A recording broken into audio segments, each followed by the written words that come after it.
I'm a little nervous about today's show. I'm bringing on a Christian man who is gay. He wants to talk about his life and share it with us. And I know that we might have some listeners who don't like that. I understand that. But I want to hear all sides, and I think we all should. And I hope that you'll listen. Hear his story closely. Brian Kraemer is music director for a local church. He's a credentialed elementary school teacher and is currently attending Chico State, finishing a third bachelor's degree in social science and earning a high school teaching credential for health science. He's also a Christian, and he's gay. Thank you for being on the show, Brian. You're welcome. Well, tell us your story. A lot of people want to know. You know, sometimes for many people, Christian. Well, first of all, tell us how you became gay. Well, you know, it all starts before you ever even think of the word gay. When I was a little boy, I remember even at about 8, 9 years old, having crushes on older boys. I was one of those boys who enjoyed playing with the girls mostly, didn't like the athletic kinds of things. Frequently imagined myself being married to a man, and sort of idolized older boys. And this was, again, let's remind the listeners that you were about 9 years old at the time. I was about 8 or 9 years old. Okay. This didn't go over well with the other boys in school. Right. I was pretty much tormented, called fag, fairy, sissy, queer, girl, and all kinds of things. I did not tell my parents or teachers what was happening because I was too ashamed of the names, and to go and tell them those kinds of things would have just reinforced somehow that was really who I was. And but by age 11, I did go to my father and I said, "Dad, I think I might be gay." And he said, "How old were you again?" 11. 11. And my father's a very devout Roman Catholic. And he said, "You know, you're too young to know that kind of thing, and I don't think you should worry about it." Mm-hmm. And so life went on throughout high school, and I started Chico State at 17 in 1981. And you grew up in Chico? I grew up in Capay. Okay. Yeah. And so in 1981, I started Chico State. I was working on a psychology bachelor's degree. I had a class in anthropology, and the teacher had brought in a panel of gays and lesbians to speak. And after the class was over, I said to her, "Carol, I think I might be like them." And she says, "You mean gay? That's fine. You can be gay." I said, "I can't be gay. I'm Catholic." And she said, "You don't have to be controlled by your religious beliefs, and there's all kinds of religions in the world." And you know, I think at that time I honestly thought there were only Catholics and Protestants in the world. I didn't really understand there was. Isn't that the case? I guess not. Well, we can talk about that later. But anyway, she showed me on a map, you know, where Hinduism was and Buddhism and all these different religions. And she said that she was an atheist and that I shouldn't allow my life to be controlled by my religious upbringing.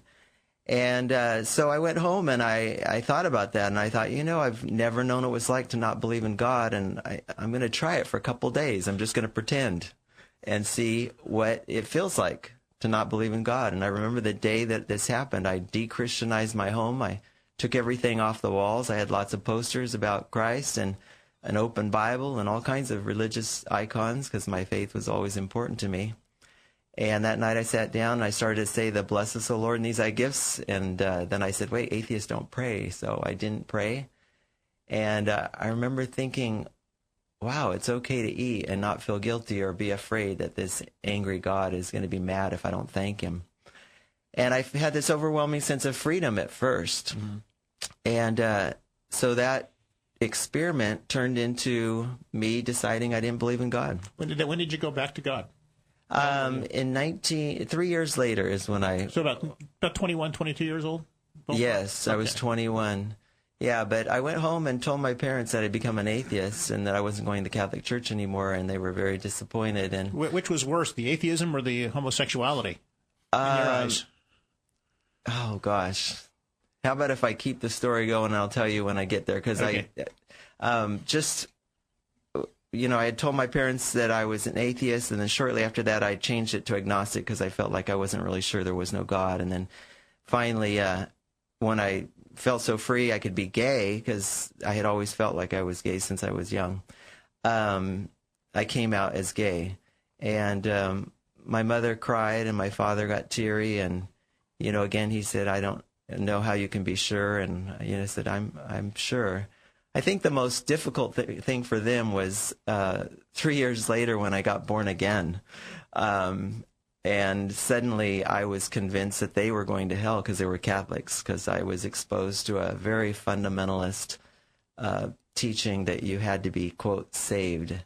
And so I think it was hard for them to hear me tell them that I had decided I wasn't gay, and instead I was a born-again Christian, and that they need to become born-again Christians too if they wanted to go to heaven. Now, they're listening right now, aren't they? They are. They are free to call the show, and at any time, 894-7325, or anybody else for that matter, if they want to join in. But I really am interested I think I'm interested most, and I think a lot of listeners will be too, where there was a time where you tried to change. You tried to turn straight. Yeah.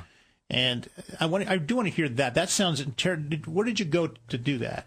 Well, in May of '84 is when I prayed the sinner's prayer and became a born-again Christian. I started attending Calvary Chapel, which I did for 8 years.